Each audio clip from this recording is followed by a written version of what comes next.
Central থেকে আমাদেরকে জানানো হয়েছে যে স্বরাষ্ট্র উপদেষ্টা মহোদয় বলেছেন মাহাদিকে আজকের মধ্যেই ছেড়ে দেওয়া হবে, তোমরা এখানে নেগোসিয়েশন টেবিলে আছো, ওইখান থেকে সিদ্ধান্ত নিয়ে বের হয়ে যাও। আপনারা দেখছেন আমরা এখানে আসছি, শাহবাগের ব্লকেট তুলে নেওয়া হয়েছে, প্রেস ব্রিফিং করা হয়েছে। আমরা এখানে এসে বলছি যে আজকের মধ্যেই আমাদের এডিশনাল এসপি মহোদয় বলছেন আজকের মধ্যেই ছাড়া হবে।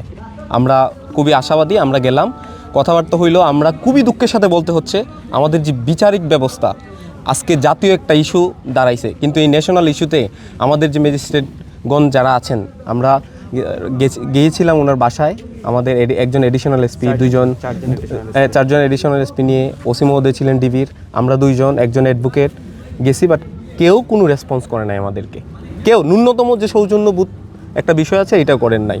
যাই হোক, তার পরবর্তীতে দেখা গেছে হুট করে জেলা জজ মহোদয় একজন প্রতিনিধি পাঠাইছেন, উনি এখানে কন্ট্যাক্ট করতেছেন, উনি আমাদেরকে বলতেছেন এইরকম কোর্ট এখানে বসতে পারে না, উনি আমাদেরকে আইন দেখাচ্ছেন, এই দেখাচ্ছেন, সেই দেখাচ্ছেন, আমাদেরকে বলছেন জেলা জজ মহোদয় ঢাকায় ছিলেন, উনি আসতেছেন on the way right now, 12টার সময় রওনা দিয়েছেন, এখন আসতেছেন এই ইস্যু নিয়ে।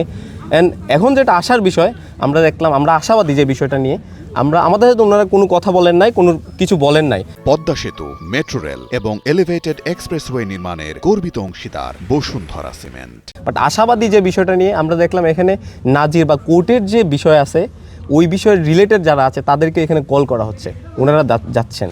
সো এইটাই আমরা আশাবাদী, আপাতত এইটা নিয়ে আমরা আশা নিয়ে আছি। এখন দেখা যাক কী হয়, আর যদি না হয়, আপনারা দেখছেন আমাদের সেন্ট্রাল থেকে 2 দফা ঘোষণা করা হয়েছে। পরবর্তী কর্মসূচি অবশ্যই আমরা দেব, আমরা বৃহত্তর পরিষদের আন্দোলনের চিন্তাধারা আছে, অবশ্যই আমরা আশাবাদী এরকম কিছু হবে না। প্রশাসন আমাদের সাথে সহযোগিতা করে আমরা মাহাদিকে অবশ্যই নিয়ে এখান থেকে বের হবো, আদারওয়াইজ আমরা এখান থেকে যাবো না ইনশাল্লাহ।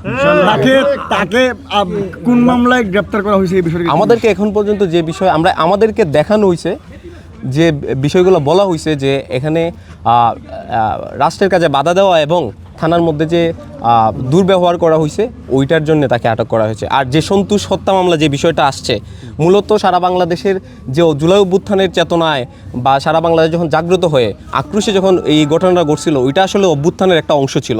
ওইটা কখনোই কোনো মামলা বা হামলার কোনো বিষয় না, যে প্রোক্লেমেশনের মাধ্যমে অলরেডি বলা হয়েছে যে যতগুলো মামলা ছিল ওইগুলো উইথড্র করা হবে। সো এখানে এই বিষয়ে কোনো রিলেটেড না, জাস্ট তার যে ঔদ্ধত্যপূর্ণ যে আচরণ ছিল ওই জায়গা থেকে তাকে গ্রেপ্তার দেখানো হয়েছে।